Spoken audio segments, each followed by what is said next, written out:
Olá, está começando mais um PlasticaCast, o podcast que tira todas as suas dúvidas sobre cirurgias plásticas. Eu sou a Aline Bordalo, jornalista, e ao meu lado o anfitrião deste canal, Dr. Alan Bernac. Olá a todos, tudo bem? Bom que vocês estão aqui hoje. Hoje um episódio especial, Aline, tudo bom? Tudo bem? Episódio especial, a presença de um dos maiores médicos anestesistas do Brasil, Dr. Eduardo Monte. Obrigado, Dudu. A gente vai falar Dudu, então obrigado, Dudu, por ter aceitado essa roubada aqui, que é falar um pouquinho aqui. A gente vai conversar um pouquinho sobre vários aspectos de anestesia, dúvidas e tal. Obrigado, Eduardo. Ok, obrigado pelo convite, boa noite. Vamos ver se eu consigo... Bom dia, boa tarde, boa noite. Bom dia, boa tarde, boa noite.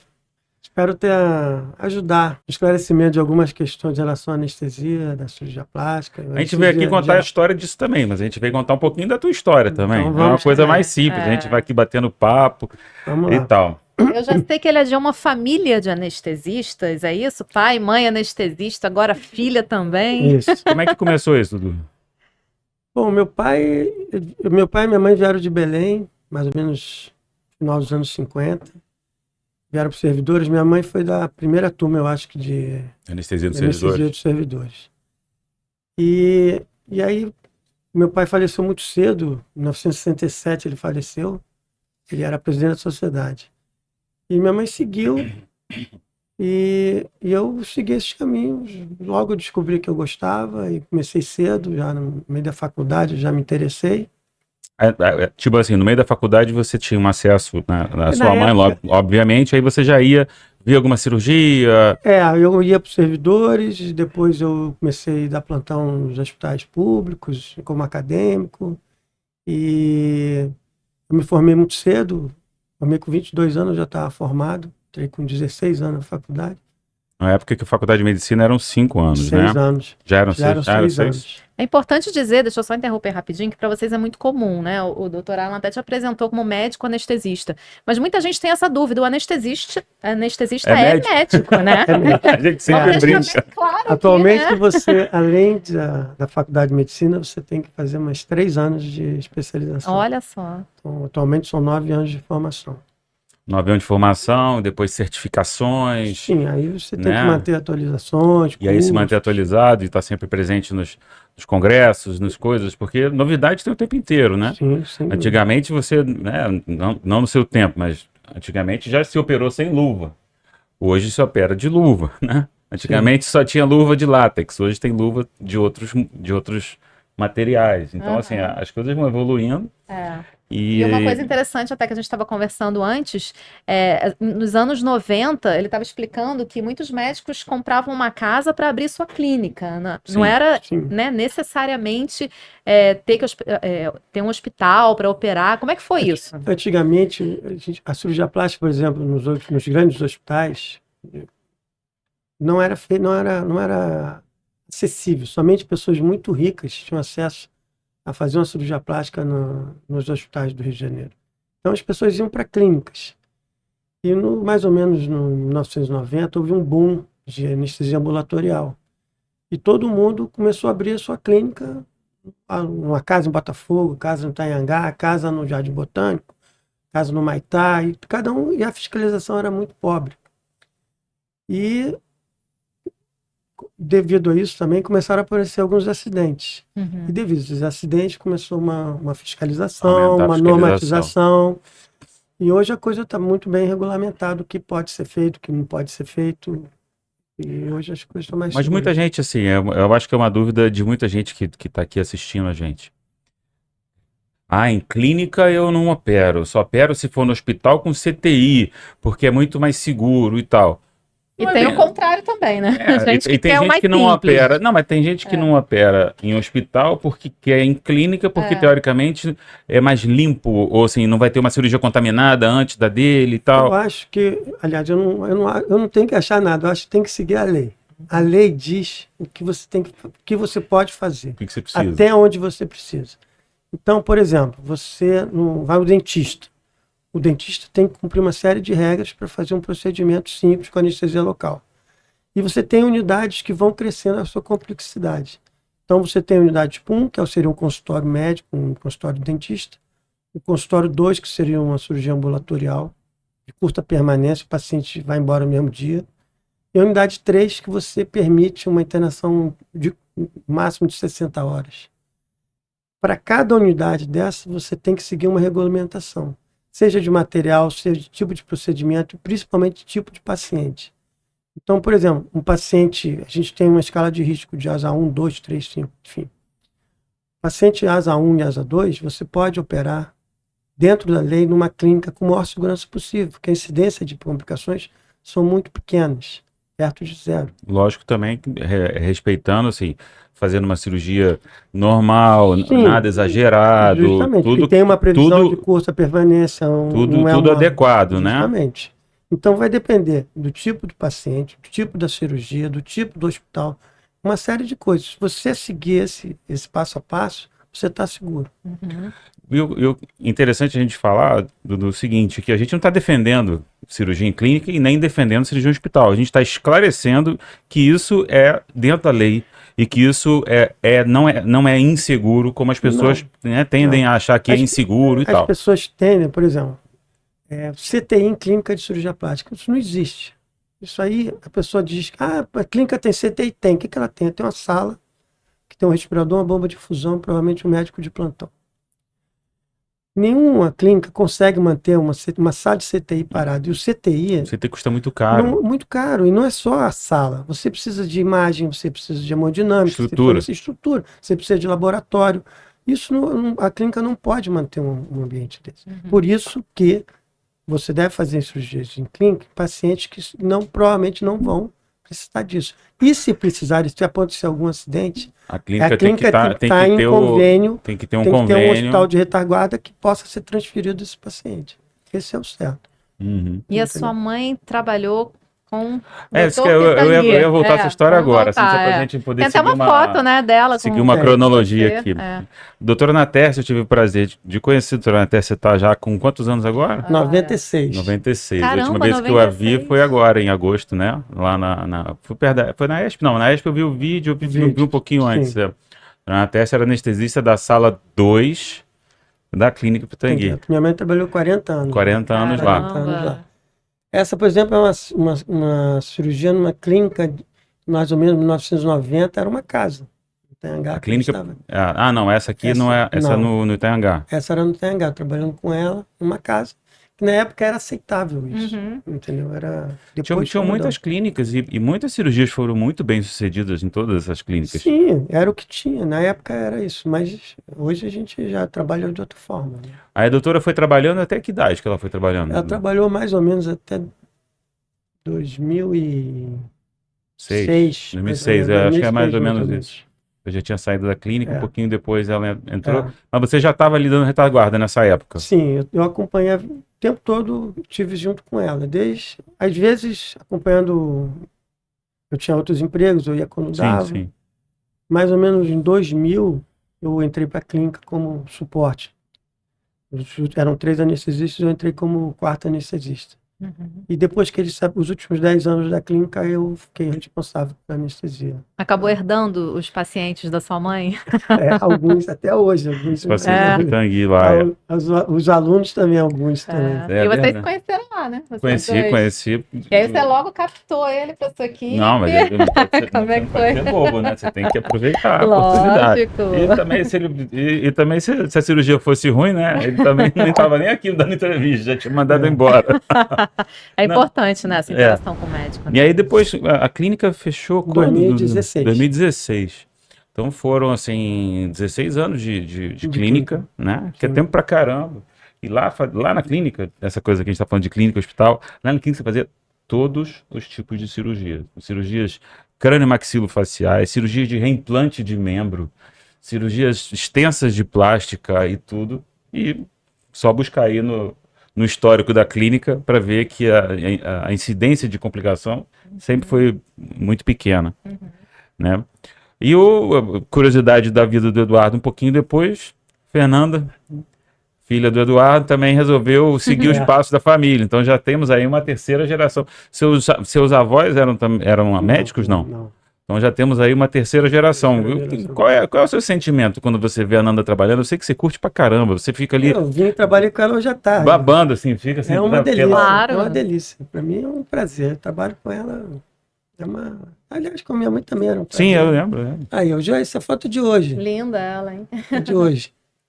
E um aprende com o outro, né, Sem doutor? Você dúvida. estava falando que o seu pai, em 1965, já foi um visionário, né? Sim. Ele já adaptou ali para criança uma máscara. Tem até uma foto, né? Não sei se tem essa, se eu passei.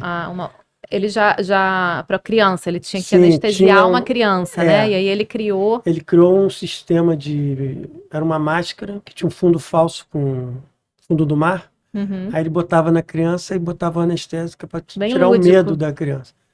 Aí eu tinha uma foto, não sei se eu botei, do tomógrafo no Japão agora, com toda essa mesma ideia de... Uhum. Hoje você tem sala de criança, de... Sim, hoje tem bichinho, não sei o quê. hospitais só para isso. A gente tá A falando criança de entra no centro 65. cirúrgico agora com tipo um carrinho elétrico, assim, vai dirigindo o seu próprio carrinho. Legal, E legal. tal, porque Isso a gente está falando de um pouco 65, constrangedor. imagina quantos anos tem. É um pouco. A criança fica reticente de largar a mãe, de entrar Claro. no centro cirúrgico. Aquele tio ali de máscara e gorro, que nunca, ele não tem a menor intimidade e sempre com, né, a criança quando tem mais um problema de doença, né, às vezes está sempre com medo do doutor de jaleco, né? Até adulto, né? Às vezes tem medo, né? Entrar numa sala de cirurgia, né? A gente estava falando desse companheirismo de vocês, né? Sim. Tem que rolar essa química, né? Tem os médicos que só trabalham com certos anestesistas, tem isso, né? Sim. Como é que você faz para atender todo mundo? Eu fiz o seguinte, como eu trabalho com muita gente, e as cirurgias plásticas são muito longas, são cirurgias que exige uma interação com a equipe de anestesia, que tem muito... O paciente vira de bruços, senta, enfim, tem que ter uma interação com a equipe. E são cirurgias longas, você tem que ter uma pessoa que você tem afinidade. O que eu tenho é uma equipe, eu trabalho mais ou menos com uma equipe de 9 anestesistas. Eu trabalho com 10 cirurgiões e mais ou menos hoje uns 9 anestesistas. E cada cirurgião tem suas anestesistas de preferência. Às vezes se repetem, mas às vezes o segundo, terceiro, enfim. Então eu procuro atender a todo mundo e mandar, quando eu não posso ir, alguém que a pessoa se sinta bem, se sinta confortável. Todas as pessoas também não entram no grupo assim. Todos têm referência, todos a gente vê como trabalha, ensina, a gente tenta trabalhar sempre da mesma forma, manter a mesma rotina. Isso é muito importante esclarecer, Aline, assim, porque, como assim? Porque você tem várias formas de você fazer uma cirurgia de mamoplastia, por exemplo. Como você também tem algumas formas de você manter uma anestesia. Então, você começa a anestesia de uma forma, aí você sai da sala, entra um outro, faz de outra forma. Aí sai da sala, entra um outro, faz de outra forma. Aquilo ali fica meio bagunçado. Sim. E você expõe o paciente, né, a essa bagunça. Então, se você tem uma equipe que trabalha com a mesma padronização, você tem uma continuidade. É como se o anestesista nem tivesse trocado. E como é que você faz para escolher o seu anestesista? O que te encantou, assim, no doutor Eduardo? Lindos olhos. Não, você tem... Eu acho que é muito mais isso também que a gente falou. Primeiro, afinidade. Antes dele ser meu anestesista, a gente já jogava tênis junto, já tinha, né? Saía pra cozinhar, fazia churrasco. Joga pra caramba. Campeão de tênis, beach tênis, tudo, ganha tudo. Me dá uma canseira, me dava. Hoje em dia eu tô meio parado. E depois ele me incentivou a fazer aula de mergulho. Olha, esportista. Não, ele mergulha pra caramba. Vai no Instagram dele pra você ver. Só coisa grande. Ele gosta. Ele voltou agora de viagem. Fez uma viagem de mergulho, ele e a esposa. E aí essas coisas vão assim. Aí você também tá crescendo. Eu trabalhava com a Bárbara, e aí ele é anestesista da Bárbara, e aí, né, acaba juntando um daqui e um dali. Pra mim, na época, também, por ser novo, entrando, é legal que você tenha alguém mais velho na equipe. Eu acho que dá um certo peso. Eu acho que as pessoas, né, porque você vai lá, é o menino que vai operar. Ele é preparado ou não é? Mas, assim, tem alguém responsável ali, né? Tem alguém cabelo branco, assim, responsável ali naquela bagunça ali. Supervisionando. E aí a gente vai se adaptando. Eu tenho o meu jeito, os outros cirurgiões dele têm o próprio jeito. E a gente vai meio que se adaptando e... É um casamento, né? Casamento que deu certo. Acompanha ele. O Eduardo é meu anestesista há 20 anos. Caramba, muito. Vamos falar um pouquinho então da anestesia. Muita gente tem medo, né, dessa parte da cirurgia. Ah, mas é anestesia geral, é anestesia local. Quando é que você opta? Como é que funciona isso na cirurgia plástica? Em que situações é geral, em que situações é local? Bom, a anestesia é caso a caso. E cirurgia, cirurgião, cada caso. Eu tenho algumas cirurgias que eu faço determinada técnica para um cirurgião, para outro faço diferente. Depende. Cada cirurgião tem a sua maneira de trabalhar. E eu tenho algumas opções, vamos dizer. E eu opto dependendo do paciente, dependendo da situação. Por exemplo, vou fazer uma cirurgia de pálpebra. Normalmente eu faço com anestesia local.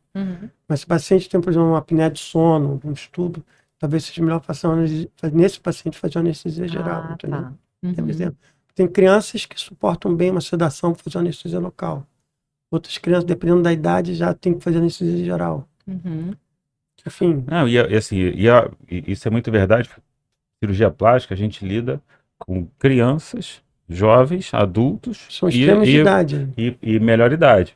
Né? Então, assim, você tem que adaptar a cada tipo de anestesia, a cada tipo de paciente, a cada tipo de cirurgia também. Porque a gente faz, às vezes, uns pacientinhos queimados, que não adianta você fazer uma localzinha e tal, porque é uma cirurgia extensa, que vai demandar tempo, que é muito mais confortável para ele e para o paciente ser anestesiado geral. Que também é a mais segura, que a gente considera. Eu considero, não tenho, eu acho.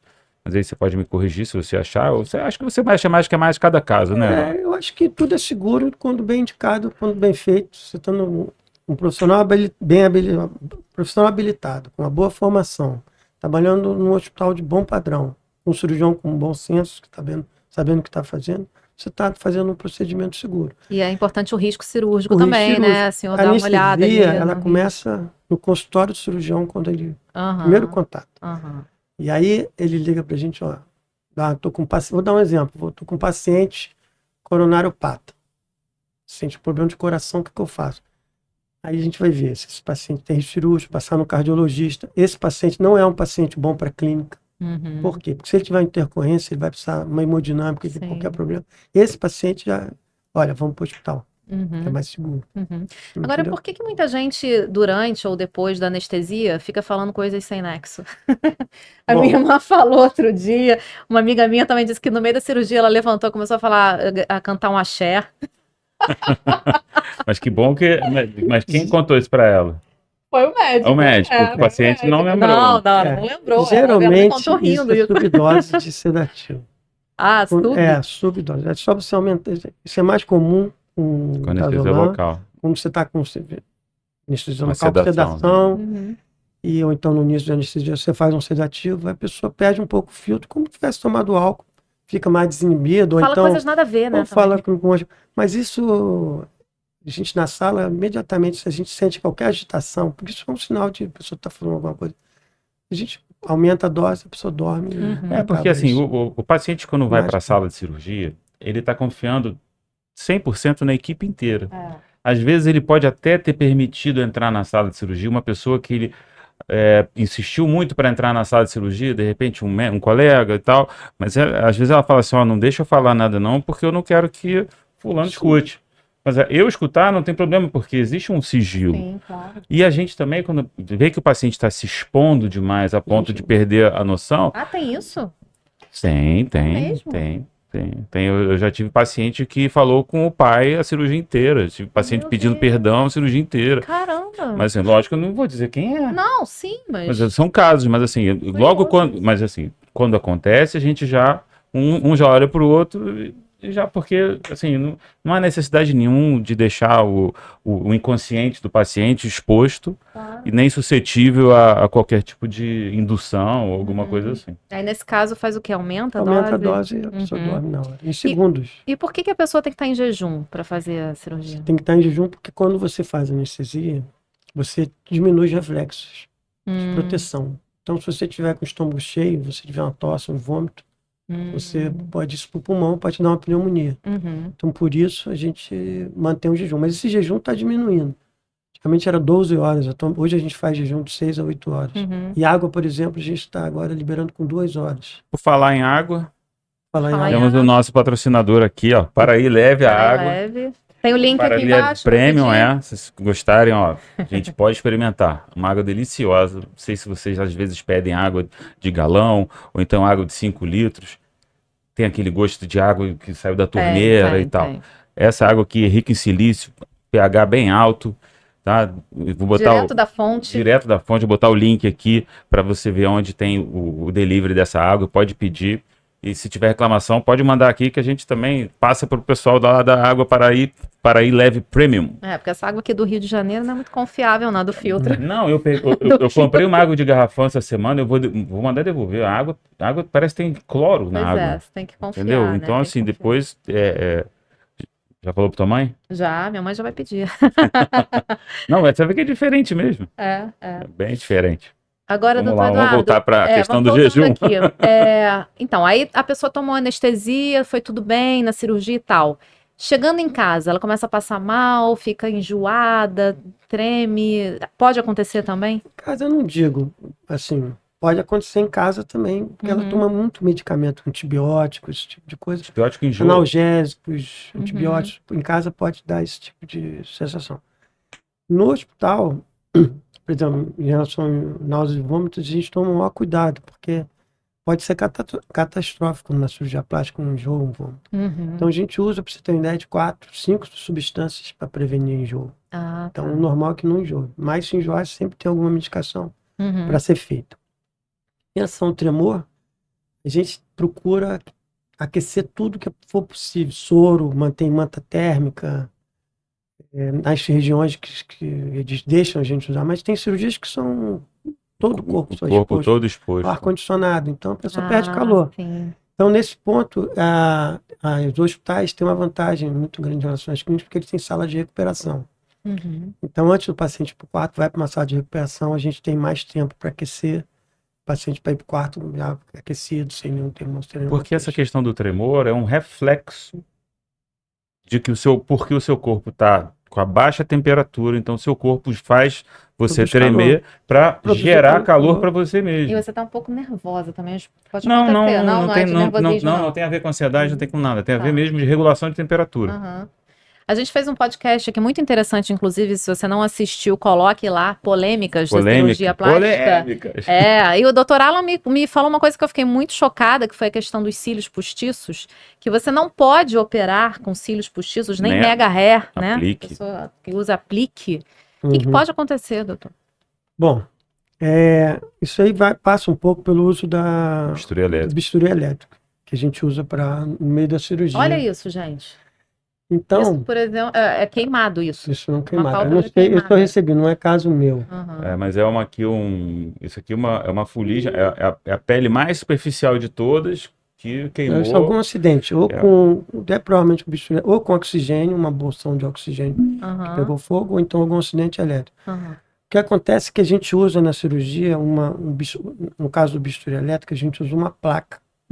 Então, conforme dá o estímulo, a energia vai ter que ir pelo lugar que tem menos resistência. No caso, é essa placa, que é uma placa com um determinado tamanho, que é colada no paciente. Se tiver algum problema, essas placas atualmente têm alarmes acusando mau funcionamento. Mas a energia, se tiver descolar um pouco, alguma coisa, a energia vai procurar sair por algum material de baixa resistência. No caso, metais. No caso, pode ser uma coisa plástica, uma coisa dessa. A própria cola, né? Qualquer coisa dessas pode causar um problema. Por isso que você não pode usar roupas íntimas na cirurgia, porque qualquer problema você pode ter uma queimadura. Brinco. Por isso você tira brinco, piercing. Você deve tirar isso tudo, entendeu? Por causa desse problema. Não quer dizer que a pessoa, acho que não conseguiu tirar um brinco. Eu já tinha colegas que tinham um alicate próprio para tirar aliança, que às vezes não saía aliança. Caramba! Entendeu? Então, quando não consegue, às vezes a gente forra com esparadrapo para evitar esse tipo de problema. Mas não é que vai ter o problema. Se você tiver um bom funcionamento da placa, não vai ter esse problema. E quem observa tudo isso? Se tirou o brinco, isso é função do anestesista? Da enfermagem, da equipe. Da equipe da sala, do cirurgião. Né? Todo mundo. Na verdade, existem algumas coisas que todo mundo checa. Justamente porque o duplo check realmente faz com que a gente não tenha. E tudo isso que a gente está falando, como o Eduardo falou, é prevenção. Não quer dizer que tem cílio postiço que vai pegar fogo. Sim, Mas na hora que der o problema, espero que você não tenha cílio postiço ali. E nem mega hair. Mega hair também. Às vezes, põe mega hair. A gente vai e faz uma bandana, protege e tal. Mas, gente, vai fazer a cirurgia. Tira o mega hair, tira o cílio. Vai lá. A regulamentação pede para tirar. Vai ali e tal. No dia seguinte, tá liberado, bota de novo o negócio e segue vida, vambora. Saúde, né? E por falar em prevenção, tem algum medicamento também que a pessoa tem que suspender? Alguns. Atualmente, os mais da moda são medicamentos para emagrecer. Posso falar o nome? É o Ozempic. Pode. Semaglutida. Não, esse é aquele que a pessoa dá um tiro na barriga, muita gente tomando isso. Agulhada. Agulhada é o médico. A leigo fala um tiro que dá aqui. As pessoas estão usando muito por conta própria e ela diminui o retardo gástrico, o esvaziamento gástrico. Então, a gente fizeram endoscopias, viram que quem usava tinha um retardo, um esvaziamento gástrico. Então, por isso, a gente pede para suspender de 14 dias. Atualmente já estão pedindo até 21 dias. Mas é mais ou menos de 14 a 21 dias. A gente suspendeu uma cirurgia ontem. Ontem a gente suspendeu. 21 dias antes da cirurgia. Existem outras. Por exemplo, tem uma que está na moda agora, é o Contrav, se não me engano, naltrexona. É uma droga que era usada para síndrome de abstinência de opioide, de alcoólatra. E agora estão descobrindo que serve para emagrecer. E está na moda, as pessoas estão tomando. Aí você faz um anestésico na pessoa, uma sedação, como você está com essa droga circulando, você não anestesia. Ela cria uma resistência aos opioides, por exemplo. Caramba. Então é uma outra droga que tem que ser suspensa. Outra coisa que o pessoal usa muito, que acha que não tem problema, é fitoterápico.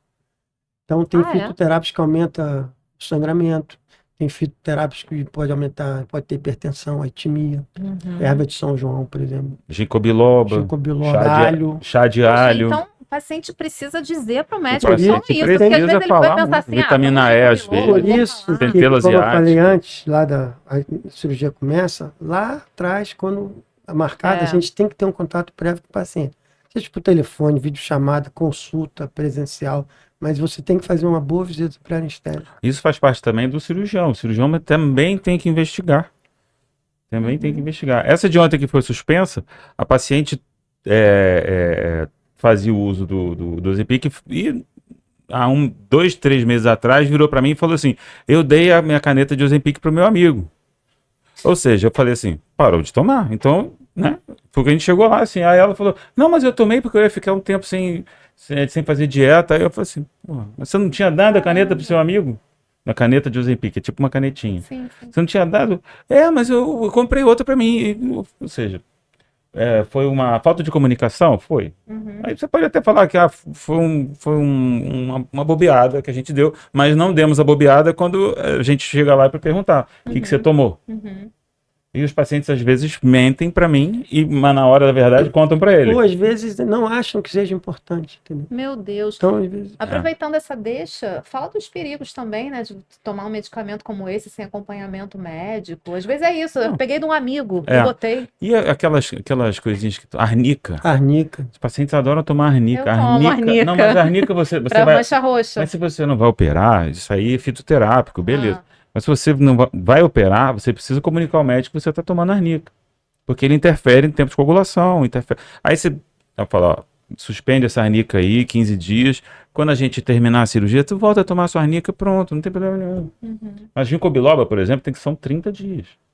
Cara, mas é porque assim, eu sou leiga, eu nunca vou imaginar que um ginkgo biloba, que é uma coisa que a gente acha que é natural, vai influenciar na cirurgia, né? Por isso que é importante perguntar mesmo, né? Tá tomando alguma coisa fitoterápica, né? Que as pessoas realmente... A gente sempre tem que perguntar se o paciente faz uso de tabaco ou às vezes uso de cannabis, ou às vezes uso de remédio para dormir, ou às vezes uso até de entorpecente de maior poder, drogas sintéticas.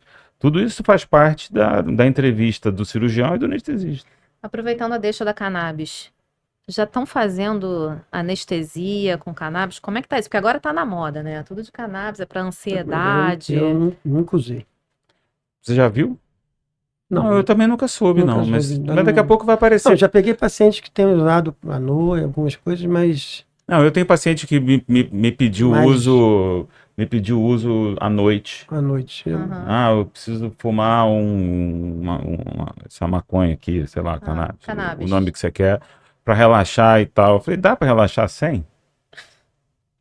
Ah, e tal, pessoal, vamos testar. Mas lógico que ela já estava num pós-operatório mais adiantado, não ia se machucar. E se você tem que restringir, mas eu falei assim, cara, é um pouquinho de nada e qualquer coisa me liga. Aí você que já ia dormir já fica a postos, né? Porque Tira o sono do médico, né? tira o sono do O médico. dele ajuda, mas o seu atrapalha, né? E quais são os perigos, assim, de você exagerar na anestesia? Um anestesista sem muita experiência, que acabou exagerando, o que pode causar para o paciente nas doses, assim, de anestesia? Bom, isso é muito ampla essa. O que eu posso dizer é que hoje você tem monitores que tem como ajudam o anestesista a graduar essa profundidade. Uhum. Então hoje a gente tem monitores cerebrais, monitores oxímetros, que a gente vê se tem alguma depressão, por exemplo, uma sedação, fazer uma sedação excessiva. A gente tem monitores que ajudam a gente a controlar essa profundidade. O oxímetro é aquele que põe no dedo? Põe no dedo, sim, então sim. a gente vê a ele sabe oxigenação. quanto que ele está respirando, Entendeu? se a respiração está de qualidade, porque às vezes ele faz a queda de base de língua e você precisa esticar o pescoço para poder essa via aérea ficar mais retificada. Você tem um monitor de pressão que você gradua para 3, 5, 10, 15 minutos automaticamente, então ele vai dizer se você está dando anestesia demais, está fazendo uma hipotensão, por exemplo. É o BIS, né? Se a frequência cardíaca o tempo todo está caindo demais, se a saturação de oxigênio está caindo demais, se a depressão cerebral está muito baixa. Você tem outros, tudo isso, hoje você tem na sala de cirurgia que te ajuda a você não dar anestesia demais. Monitora, né, tudo. Isso. Esse BIS, ele põe assim na cabeça, ele mede a profundidade da anestesia e mede a atividade cerebral. Isso. Quanto mais atividade cerebral perto da normalidade, mais acordado o paciente está. Né? E isso ajuda para quê? Porque na anestesia, Eduardo, me corrija por favor, você tem vários graus e profundidade de anestesia dependendo do tipo de cirurgia que você vai fazer. A anestesia da plástica é mais superficial em relação a uma cirurgia cardíaca, por exemplo, que você precisa anestesiar mais, aprofundar mais o nível de anestesia para que ele não se mexa até na cirurgia. Então, a anestesia, mesmo geral, da cirurgia plástica, ela é muito superficial. E o que foi mudando assim na anestesia, se desenvolvendo desde a época da sua mãe até agora? Quando eu comecei, eu não usava respirador, a gente usava ventilador, eu passei na mão. Nossa. Ficava 6 horas ventilando, passei na mão. Caramba. O aparelho de pressão, a gente fazia igual esse de antigamente. Botava o esteto, a gente media, botava a mão no pulso. O monitor cardíaco praticamente não existia. A gente tinha que ficar com a mão no pulso o tempo todo do paciente. Oxímetro, oxímetro não existia. Então a gente apertava o dedo do paciente para ver se estava rosinha. Para ver se está rosinha. Então isso tudo mudou. Hoje os respiradores, hoje a gente tem vários tipos de ventilação. Você bota ventilação para velho, para novo, para criança, para asmático, para problema pulmonar, enfim. Os respiradores hoje são ótimos. O aparelho de pressão também, a gente tem dor de pressão. Aparelho de pressão para criança, para adulto, para obeso? O oxímetro ajudou muito pra gente, que a gente tem essa monitorização. O que mais? Na substância. As drogas. Por exemplo, quando eu comecei a trabalhar no banco de sangue, eu pegar a agulha, veia com a agulha. Hoje você tem catéteres plásticos que facilitam muito. Tem até uma foto, acho que uma vermelha, que mostra um aparelho para localizar a veia. Não sei se eu botei. E você tem um sensor que até no celular tem, você bota e você consegue ver veia. Você tem ultrassom que te ajuda a localizar, ou fazer um bloqueio nervoso, ou funcionar o vaso com a ajuda do ultrassom. Mas assim, eu acho que todos esses ajudam também, mas se você não tivesse uma grande evolução dos gases anestésicos, né? Você começou a anestesia com éter. Sim. Eu cheguei a usar um pouco éter, eu ia usar mais alotano. Não imaginei que você tivesse usado. Não, éter não, eu cheguei a usar, mas misturado. A gente usava aloéter, misturava os dois. Alotano com éter? Não, mas óleo. Esse é para intubação. Para intubação. O pessoal fala muito de intubação. Esse é um vídeo laringoscópio hoje, a gente já tem uma câmera acoplada. Essa câmera que está vendo ali está saindo aqui na frente. Aqui na frente. Então você enfia na goela. A intubação hoje está muito mais fácil, muito mais tranquila de fazer. Então tem uma série de não só de monitores, mas de equipamentos mesmo, para você fazer uma punção venosa, uma intubação. O que mais? As Eu sei- agulhas. Eu sei que o Eduardo, quando tá terminando, ele pede para avisar quando tá terminando, porque aí ele mexe na droga que tá indo, e aí quando a gente fala que acabou, ele liga o cronômetro, 2 minutos, o paciente está Na acordado. verdade, são mesmo? 8. São 8. Mas eu- Caramba. Não, isso é um negócio interessante. Você estava falando do tipo de anestésios. Os anestésios hoje, eles são de curta duração. Então diminui aquele efeito ressaca que o pessoal Sim, ficava sim. com efeito de ressaca. Hoje existe a gente trabalha hoje com muito bomba de infusão, tem anestésicos venosos que a gente tem como prever o tempo de acordar. Então, antigamente tinha um anestésico, por exemplo, que a gente tinha que fechar muito antes vai pensar, Protóxido, né? Era Protóxido, Pentrane, ele fechava alotano, né? e aquilo demorava para sair do corpo do paciente, você tinha que fazer quase um cálculo. Hoje não, hoje eu deixo a anestesia até o final. Acabou. Perfeitamente. Eu fecho, digo, eu boto. Ele liga o Eu cronômetro ligo o do cronômetro celular. porque eu gosto de ver. E aí, isso eu vejo que tem uma reprodutibilidade. Tem sempre o mesmo. Uhum. Sempre, claro Mesma que não é padronização. sempre igual, varia de um paciente para paciente, mas as drogas têm esse perfil de ação curta. Uhum. Então, se são programados para 10 minutos, esse anestésico sai do seu organismo. Uhum. Então, isso me dá segurança de que eu estou indo para casa, eu não estou deixando nenhuma droga que vá prejudicar o paciente no pós-operatório, entende? Uhum. Eu estava lendo uma reportagem que 61% dos anestesistas são homens. Tem Não, isso? acho Não? que não. Não. Acredito que isso Tem está os dois? invertendo. Tá invertendo? Tá invertendo. Mas antigamente, na sua época, tinha mais. Mas eram mais a tua mãe médicos homens, né? era, A minha mãe anestesista, foi né? minha exceção, mas Aham. Mas eram mais atualmente, médicos homens. Hoje em dia a gente tem eu acho que isso está invertendo. É. Eu acredito. E como é que Não tá o mercado dos anestesistas? Tem muito anestesista, médico? tem muito anestesista. O médico tem uma muito- tem oferta, muito- assim, tem para muito- escolher, né? Aham. continua bom. A gente está falando muito de anestesia para cirurgia, mas a anestesia é usada também, por exemplo, para tratamento de dor crônica. Sim, atualmente usa. é É uma uma subespecialidade, né? especialização É uma Ah, subespecialização. é? Como é que é feita? Tem que Você encontrar o especializa- anestesista, Não, o paciente, como é que muitos é? anestesistas eles fazem depois de completar a formação de anestesia, eles vão para a clínica de dor e fazem uma especialização em clínica de dor. Não precisa ser necessariamente anestesista, pode ser um clínico, pode ser o que for, mas eles têm uma formação específica para dor.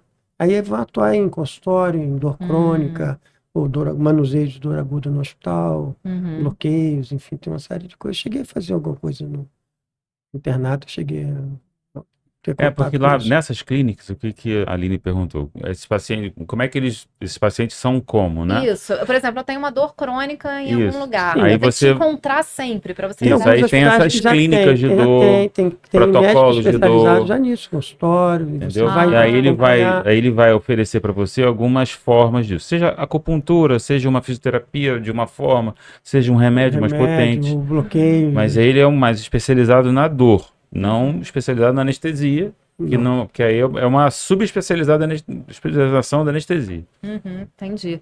A gente estava conversando ali também sobre tratamento de queimados, né? As pessoas queimadas precisam muito, né, Sim, de é isso que a gente anestesia. estava Como é que falando. é? Inclusive, a gente tem um projeto de criança queimada, né, que a gente atende essas crianças, não de forma aguda, pacientes que já estão na fase crônica. E a gente tem um projeto, vai ter, acho que vai ser convidado para fazer uma. O Dr. Luiz Mário pediu para você chamar ele, para ele apresentar o projeto dele. aqui. Tá. Ah, não, aqui, Dr. Luiz Aqui, Mário? Pô, é. eu vou adorar chamar o Dr. Luiz Mário aqui. É um projeto legal que a gente A gente tem, participa, na que- verdade, chama Voluntários da Plástica. Voluntários da Plástica. Mas a Aline não sabe, não. Legal, legal. esse Voluntários nome, da Plástica. gostei. Nós juntamos alguns cirurgiões, o Dr. Luiz Mário, que é o capitão dessa equipe, Eduardo, por ser anestesista do Luiz Mário, né? E o que a gente tenta fazer o Estado seria o responsável por esse paciente, né? Principalmente criança. O nosso foco é criança. O Estado seria responsável por esse paciente e o Estado não dá vazão. E nós temos alguns benfeitores, né, que dão dinheiro. E a troco de nada, eles não recebem nada. Também eu nem pensei em chamá-lo, porque eu não sei até que ponto a Então, gente ele quer pediu- divulgar esse tipo Ele de... pediu hoje para você chamar Divulgar ele. esse tipo Ah, de é? coisa. Não, é porque eu acho super Eu importante acho divulgar. também, eu acho muito bonito Mas isso é uma isso. coisa que a gente faz que é muito pequena e a gente não faz para se vangloriar de nada. A gente faz, vai para casa e tá ok, não põe no Instagram. Hoje eu vim fazer uma boa ação aqui. Não, não é isso. né? Não tô errado, Eduardo? Essa é Acho a que verdadeira focação do médico, né? Você se Não, torna a um gente médico vai ali e justamente faz Forma para que eu isso, tenho né? de retribuir. A gente vai lá e, por exemplo, é um paciente que tem uma queimadura crônica, ou seja, tem o pé torto assim, porque a queimadura proporcionou que o pé tivesse torto. Então a gente anestesia ele, coloca numa clínica, faz o que tem de cirurgia plástica para ser feito e ele volta a andar. Nossa. Lindo, trabalho É legal, lindo. muito Muito desenvolver, importante mas é muito divulgar. legal. E Perdão. aí o anestesista entra em que momento, assim, desse tratamento? Na dos anestesia. Na queimados? anestesia. Não, mas Eu tudo sei bem, fazer. mas, por exemplo, assim que a pessoa foi queimada, Não, não, não, não, não, não. não, É no um tratamento não é mesmo. queimadura aguda, né? Se me queimei, eu vou lá. Não. Esse paciente Depois queimar, cicatriza esse tudo. paciente queimado, ele tem tá. que ter a Cicatriza, às atenção do centro de queimadura, alguma quê, e depois ele vai ficar perdido por aí. Então essas crianças a gente tenta trazer e tenta devolver um pouco de dignidade. Essa dor, então, permanece, né, por muito tempo As das são queimaduras. cicatrizes, A né? do- E é, essas têm da queimadura, limitações sim. de articulação, tem de Aham. mão, de face. Tem uma gama de Tinha um alterações. menininho que queria bater o lateral, né? Lembra? Tem um menino que É, eu conversou ele com tinha- ele hoje. Falou? Falou sobre hoje, que o sonho dele tinha era bater o assim, ó, lateral. mostra aqui, por favor, Fabrício. Ele tinha esse braço era livre e ele tinha tido uma queimadura aqui e que todo o braço e tórax ficou grudado pela cicatriz. E ele, 10 anos de idade, 11 de idade, ele queria jogar bola, andar a cavalo e bater lateral no futebol. Né? E ele não conseguia. Então a gente soltou o braço dele, a articulação dele estava boa ainda, e ele Nossa. né? Tá fazendo ainda algumas coisas. E é engraçado que você vê a importância de pequenas coisas na vida Que a dessas gente pessoas. não dá valor, né? A gente Porque tem ela tudo. quer bater o lateral, mas não jogar bola, entendeu? Uma criança que não pode bater o lateral. Eu mostrei para ela, você vai lá no dia lá do voluntário, ela vai ter aquela paciente virou jogadora de futebol. Sim, ela é uma das melhores do Brasil. Joga no Flamengo, né? Isso. Poxa, muito legal, belo trabalho. É tão bom, né, quando você vê um paciente Muito assim. bom. Né, Vamos chamar no seu podcast. vou chamar. Uma baita Futebol história. feminino. Uma baita É história. verdade. Agora, tem paciente que desenvolve alergia à anestesia? Bom, alergia ela pode desenvolver a qualquer coisa, né? Uhum. Na anestesia, você usa você tem liberação de histamina. Quando você pode injetar uma determinada substância, você pode ter uma reação alérgica. Antigamente, tinha mais reações alérgicas por causa do conservante que era usado na fabricação de alguns sedativos, alguns agentes. Uhum. Hoje, esse conservante foi afastado e as drogas estão mais seguras em relação à alergia. Uhum. Mas continua tendo, no caso da anestesia especificamente, a gente usa muito bloqueadores neuromusculares que podem liberar histamina, uns mais, outros menos. Antibiótico a gente usa. Analgésico, Novalgina, às vezes o pessoal relata, anti-inflamatório, tudo pode dar anestesia.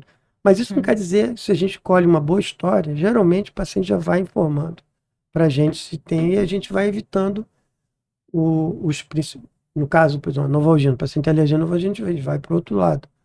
E no caso dos anestésicos, a gente procura usar anestésicos que são mais seguros para esse tipo de efeito, que liberam menos histamina. Uhum.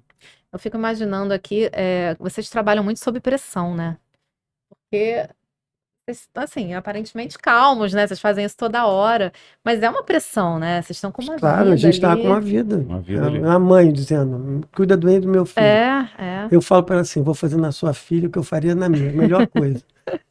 Que tem muito isso, o doutor Google vem, doutor, que eu li que a anestesia geral é perigosa. Olha, eu faço 40 anos todo dia. Você quer que eu faça o que você quer, o que eu faço faria na minha filha. Doutor, faz o que faz na sua filha.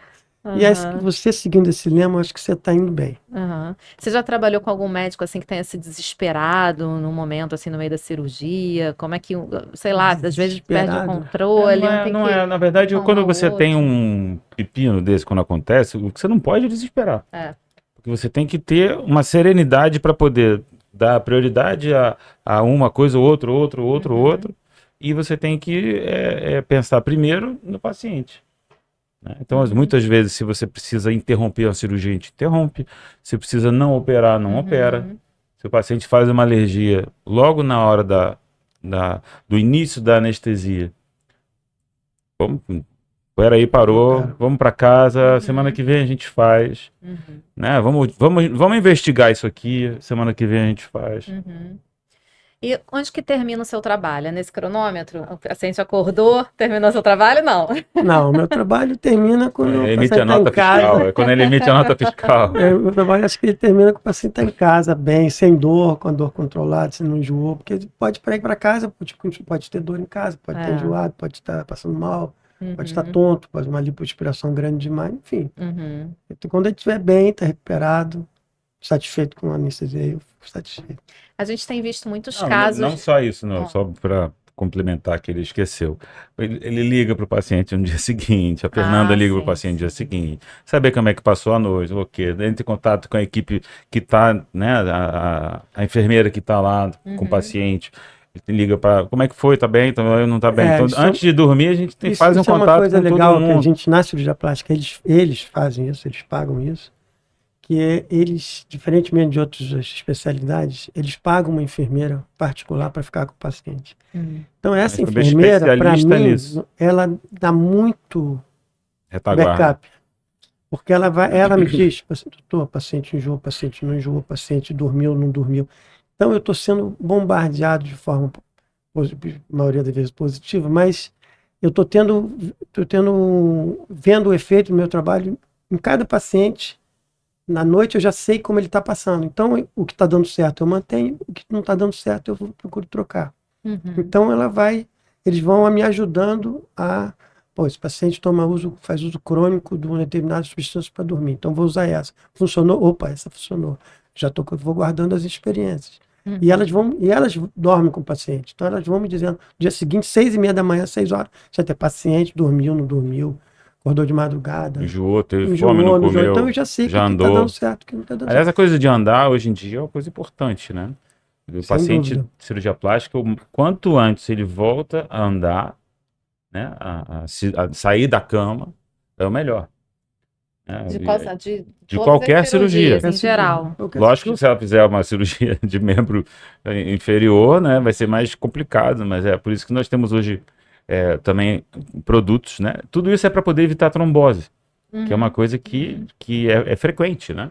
Então, esse aqui Eduardo, que é um sistema de compressão, que a gente usa praticamente todas as cirurgias. Ele mantém até o paciente no dia seguinte já está levantando, aí tira. E junto dele a gente por baixo disso a gente põe uma meia de compressão. Que você pode comprar na MedShop. Compra na MedShop. O MedShop é nosso fornecedor oficial. Essa meia é boa, hein? Entendeu? Essa aqui é uma meia que vai até a raiz da coxa, é grandona. Mas não necessariamente precisa ser essa. Pode ser uma mais curta que vai até o joelho. Que aí junta isso aqui, mais aquele compressor, mais medicação se for indicada, mais a deambulação precoce, ou seja, você começar a andar. Quanto mais cedo você andar, menos chance você tem de fazer algo. Então as pessoas ficam, eu não quero andar, estou com medo.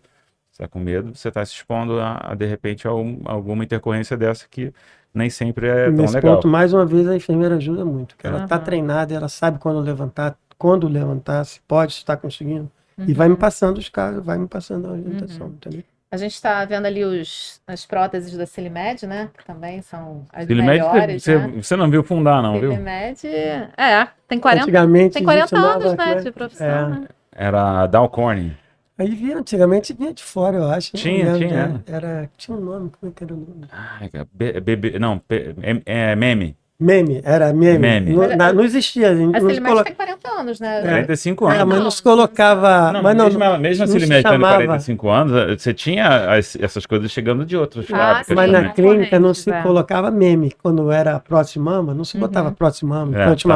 Meme. Meme era uma abreviação que a gente sabia que era Proximama. Meme era o nome de uma prótese. É como você falar, hoje tem Gillette. Entendi. Então, e tem essas próteses que são as próteses que o Dr. Alan trabalha, né? Sempre da Silimed. Para se fazer uma cirurgia de prótese. Boa pergunta. A gente já falou aqui que depende de cada paciente, mas geralmente, que tipo de anestesia é? Depende do cirurgião. Depende do cirurgião. Tá, o Dr. Alan, por exemplo. Normalmente a gente faz com anestesia local. Local com seleção. Porque eu gosto muito da cirurgia com anestesia local. Por quê? Porque eu tenho acesso à via aérea. Então, se eu precisar aumentar a sedação, botar uma máscara, ou até para intubação se for necessário. Eu tenho Não, lógico acesso. que a gente tem que pensar que depende do paciente. Depende Tem do paciente que não tem doutor, perfil depende da psicológico. técnica Tá. cirúrgica. Tem um É. técnico que ele vai demais, vai ter um Se eu estímulo vou maior. mexer na eu faço com musculatura, aí a anestesia gente geral. põe uma coisa mais Mas assim, pesada. um implante simples, na maioria dos cirurgiões, eu faço com anestesia local de sedação. Tem colegas que fazem com peridural, tem colegas que fazem com anestesia geral. E não tá nada errado. Esse colega que faz peridural, a esposa dele teve que botar uma prótese, ele fez peridural. Ele acredita na técnica, gosta de fazer, faz todo dia. Mas a peridural, ela tira seus movimentos do quê? Daqui pra cá? De um região que você segmento do quiser. corpo. Ah, de um tá. segmento. Porque eu lembro quando eu fiz cesárea, né? Nossa, que nervoso que deu. Porque demorou pra passar, né? O efeito, você fica tentando mexer o dedo e não mexe. Eu não gosto, mas... Essa peridural que você fez é uma peridural mais baixa. Mais baixa. A peridural de mama, a peridural pega na Mais sua alto. coluna mais alta. E aí tá. anestesia daqui até Mas aqui. eu tenho, Então não pega perna. Não pega a mas perna. eu tenho por colegas que fazem mamoplastia, dependente Aham. com peridural, e fazem todo dia e E fazem demora pra passar o efeito, né, doutor? Porque eu lembro que eu fiquei no quarto um tempão tentando mexer o... Eles calculam a dose, eu não uso, mas eles usam fazem bem, não tem E quando a gente complicação. fala que faz com anestesia local com sedação, é que ele faz a sedação e eu faço a anestesia local. Eu injeto o anestésico na região da mama, por exemplo, na prótese de mama, né? Eu que injeto o anestésico, eu que sou responsável por distribuir homogeneamente aquilo ali, e ele fica lá garantindo na parte de sedação. Se eu errar não, mas se eu deixar de pegar um pedacinho ali, tá garantido, porque ele tá na sedação, o paciente não vai lembrar. Sim. O paciente não vai lembrar, bloqueia. Aí ele pode até mexer, mas aí você vai lá, pega, põe mais um pouquinho aqui. Opa, eu acho que se a gente botar. Ou então, às vezes, a gente bota e não foi suficiente. A gente vai lá. Fica Eu mais um tenho pouquinho. como controlar a situação também. E esse efeito anestésico, ele dura até o final da cirurgia, um pouquinho mais depois? Ele é feito para durar o efeito, geralmente um pouco mais do que a cirurgia, né? Aham. Depende do anestésico, que você tem os anestésicos de uma duração menor, outros de maior, depende do Aham. que você estiver usando. A gente tem visto vários casos, né? Até semana passada teve um de falsos médicos. Tem falsos anestesistas também, né? São pegos por aí, né? Quais são os perigos de você operar com um falso anestesista e como você se prevenir disso? Porque a gente estava conversando que tem como olhar no Google se o doutor Alan é Sim, capacitado, a sociedade né? tem, E tem também anestesista. as pessoas têm registro no CRM, tem a formação, Sociedade de Anestesia tem quem fez residência, quem não fez, você tem como Sociedade de ver isso. Anestesia é SBA, Sociedade SBA, Brasileira de Brasileira de Anestesia, de Anestesia. Anestesiologia. Isso. E aí E lá. você tem o CRM também, que você tem lá, está Então, registrado. eles também emitem um título de especialista, né? Que deixa ele apto, e aí ele registra esse especialista. Esse é o ideal, que você no esteja anestesiado CRM. alguém que tenha feito a formação em residência anestesia. Ou então simplesmente pergunta para o seu cirurgião se o seu anestesista é capacitado. Lógico que se o cara for picareta, ele vai dizer que é, mas você também, se você não sabe uma outra forma de se resguardar disso. E é caro a anestesista, o serviço do anestesista, trabalho do anestesista é caro? Eu não acho, não. Ele não cobra nada para anestesiar, mas cobra 1 milhão para levantar depois. Essa não piadinha justo, interna. porque assim, a vida da pessoa não tem preço, né? Mas às vezes, eu perguntei isso porque assim, dá para dar uma economizada na anestesia, fazer com anestesista mais Eu barato, acho bom, entendeu? não acho bom, não. Eu acho que anestesia não é um lugar para você fazer economia, não. Acho que você tem que fazer o que tem que ser feito. Não acho legal você Economizar nessa parte. Se tiver indicação de usar uma droga X, use. Se você usar um tubo X, use. Quando a gente fala de economizar, você não está falando do valor dele, né? Não, Tá? É de usar. Qual é o melhor que tem para usar aqui hoje? Precisa. Então me dá aqui. É ele que eu vou usar. Hoje, praticamente... vou fazer uma cirurgia de face. Tem um tubo aramado aí? Tem. Então coloca que vai ser melhor. Um tubo aramado do que um tubo sem esse arame. Tem um tubo que tem um arame por dentro. Ele machuca menos a traqueia do paciente. Então é mais caro? Mas vale a pena? Vale, porque vai dar um conforto anestésico melhor, vai dar um pós-operatório melhor. Então, vale a pena? Vale, então usa. E o anestesista, ele escolhe, assim, por exemplo, você é especializado em cirurgias plásticas. Aí eu tenho um outro que trabalhe Não, com eu não sou obstetras, por não, exemplo. Não não. tem essa Tem mais ou especificidade. menos, mas o que que acontece? Você forma na residência, você está apto a fazer qualquer tipo de anestesia. Tá. Mas, por exemplo, minha residência não tinha cirurgia cardíaca. Essa época que eu fiz, hoje você está no hospital que não tem cirurgia cardíaca, você roda num serviço de cirurgia cardíaca, para você Tá. sair apto a fazer qualquer tipo de anestesia. Uhum. Agora, conforme a vida vai andando, eu já trabalhei com obstetrícia, já trabalhei com vascular, já trabalhei com ortopedia, mas a vida foi me levando para plástica. Uhum. Então, hoje eu faço quase que todas as cirurgias, minhas cirurgias são para. Eu tenho um cirurgião geral que eu ainda faço. Mas, por exemplo, se me chamarem de fazer uma cirurgia cardíaca, eu não vou. Eu vou ser imprudente de ser, porque não é meu dia a dia. Entendeu? Entendi. Mas trabalhei 36 anos no hospital geral, que eu fazia de tudo: emergência, baleado, cirurgia geral, neuro, tudo. Hoje eu já me aposentei do serviço público. Então, E sua filha, ela foi para minha cirurgia filha, plástica também? ela não, ela faz Faz plástica. parte também. Aí Ela já é o trabalha, contrário. minha filha faz cardíaca em criança. Caramba. E ele é do Hospital Glória, do serviço do Hospital Glória, faz tudo. Qual é o nome dela, doutora Fernanda Monte. Fernanda Monte. Faz tudo.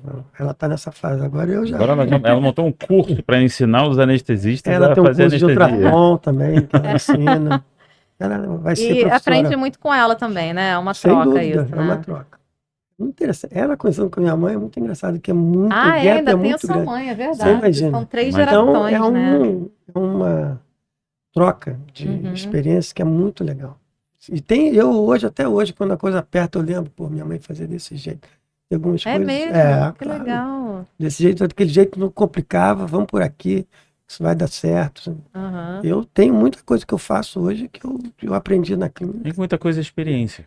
E eu Total. passo para ela. Experiência, familiaridade E é muito com o legal. processo. Não digo final de ano, mas a gente está sempre reavaliando a nossa rotina. Uhum. Então, Fernando, o que saiu agora? O que está vendo? O que você tem alguma novidade? Vamos mudar isso. O que você acha disso? Rapaz, eu acho que O isso... Ozempic. O Ozempic, até pouco tempo não tinha Sim, problema não nenhum. existia. Aí descobriram Entendeu? que ele Então, dava esse agora, problema. Então essa agora droga inclui. vamos usar de forma sim. horária. Isso, ela vai me trazendo. É uma troca. Ela me traz a modernidade e eu levo a experiência. E isso também é debatido em congressos. Teve Sem agora, dúvida. né, o congresso de cirurgia Congresso plástica. de plástica. E aí tem também essa parte da anestesia. Não. A gente é mais chato. Tem A um gente é chato. congresso específico para Não, tem um Tem o congresso congresso de especialista anestesia. de anestesia, é para isso. Às vezes na prática eles chamam anestesista para dar uma rotina, como eu faço, quais são as melhores, mais seguras, mais esse tipo de coisa. E se você fosse operar hoje, a doutora Fernanda iria dar anestesia. Tranquilo. Com certeza. Tranquilo. Aí, ele tá falando já em aposentadoria. Você já tem uma sucessora aí para trabalhar com ela você, sabe, né? ela sabe. É uma equipe toda. Ela sabe. Já está pronta. Que legal. Qual conselho, então, que você dá para a mulher que está pensando, o homem que está pensando em fazer uma cirurgia plástica em relação a essa questão da anestesia? Eu acho que tem que procurar um bom cirurgião. Um bom cirurgião, geralmente, ele é acompanhado por um bom anestesista. Então, procure um bom cirurgião, converse sobre anestesia. Se tiver alguma dúvida, ele vai te dar o telefone do anestesista dele. Se você tiver com muito coisa, marque uma consulta com o anestesista presencial. Isso é bom. Tem consultório? O anestesista tem consultório? Alguns. Aqui no Rio, a coisa funciona um pouco diferente do resto do Brasil. No resto do Brasil, o anestesista, geralmente, eles são ligados a uma instituição. Então, por exemplo, eu trabalho do hospital X. Tá. Então, eu vou operar lá. O dia inteiro lá. Entendi. Então, você, em algum momento, o paciente que vai operar semana que vem, vai lá, ele atende, faz uma consulta. Aqui, a gente é meio malheteiro. A gente roda em vários hospitais, cada dia está num lugar, fica mais difícil. Então, eu, por exemplo, faço por telefone, contato por telefone. A não ser que o paciente esteja em algum caso específico que solicite, ou então eu mesmo... Ele vai, marca lá no meu consultório, vai lá. Faço uma consulta presencial. Geralmente eu uso porque o Rio de Janeiro também tem a questão imobiliária, o metro quadrado de aluguel, Rio de Janeiro é caro. Para ele manter isso aí, para usar eventualmente... Vai ser difícil para os pacientes. Você imagina, pacientes de vários cirurgiões, não funcionou.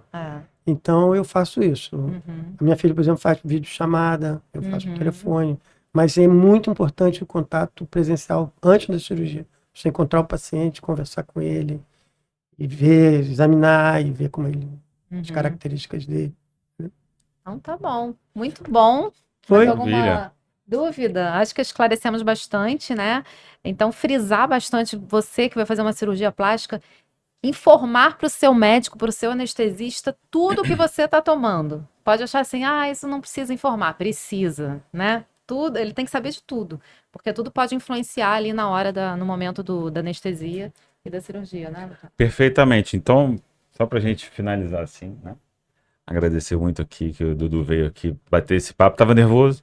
Não, foi tranquilo. Foi tranquilo. Achei que ia ser pior. Fiz uma sedaçãozinha antes de você entrar aqui. Eu achei que ia ser pior. Eu falei para você, a gente vem aqui, bate um papo. Na verdade, o papo é aqui. Só tem um microfone e uma câmera e a gente não tem que olhar para a câmera.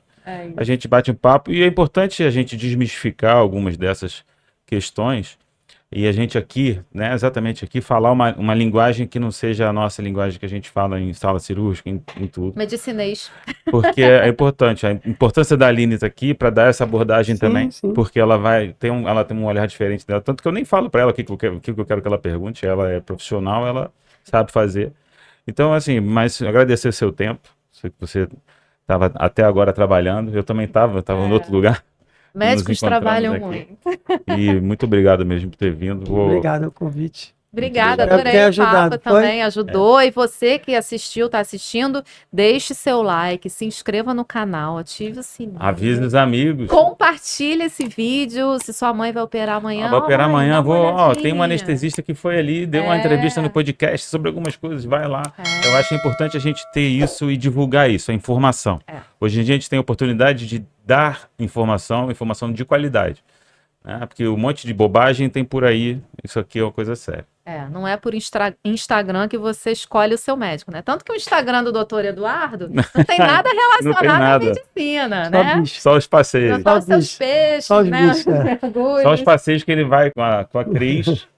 Pergunta pra ele onde ele conheceu, onde é que começou essa relação. Eu já perguntei. A cirurgia do pai dele. Copido, hein? Meu pai foi fazer uma cirurgia e aí a Cris estava ajudando na cirurgia. Aí se apaixonou, amor à primeira vista. Já tá um tempo já isso. Que legal, muito legal. Parabéns, tá? Pelo seu trabalho aí nesses 40 anos da sua filha também, né? Que ela não podemos lembrar, pode esquecer do Bernardo. Bernardo é o outro filho dele também. Tem outro filho também, anestesista? Bernardo é engenheiro ambiental, né? Esse foi por outro caminho bem diferente, né? Obrigada, então, pela companhia. Muito obrigada.